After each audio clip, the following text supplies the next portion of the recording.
নমস্কার, ওঙ্কার বাংলা ডিজিটালে আপনাদের স্বাগত। আর আমি আপনাদের সঙ্গে বিশ্বজিৎ আসবো এই মুহূর্তের কিছু গুরুত্বপূর্ণ খবরে। অনির্দিষ্টকালের জন্য কবি সুভাষ মেট্রো স্টেশন বন্ধের সিদ্ধান্ত নিল মেট্রো রেল কর্তৃপক্ষ।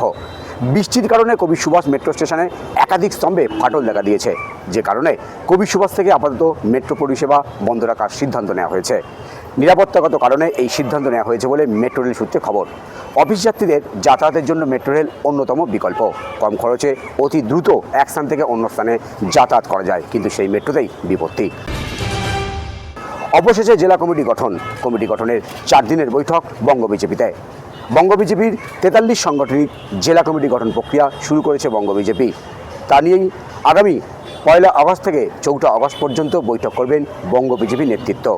থাকবেন বঙ্গ বিজেপির কেন্দ্রীয় পর্যবেক্ষকরা। দুপুর 2টো পর্যন্ত মুলতবি রাজ্যসভার অধিবেশন। বিহারে ভোটার তালিকায় বিশেষ সমীক্ষা বা এসআইআর নিয়ে বিরোধীদের ক্ষোভ অব্যাহত। হই হট্টগোলের জেরে দুপুর 2টো পর্যন্ত মুলতবি করা হয়েছে রাজ্যসভার অধিবেশন। এই ধরনের আরও গুরুত্বপূর্ণ আপডেট পেতে অবশ্যই করে আপনার চোখ রাখুন ওঙ্কার বাংলা ডিজিটালে।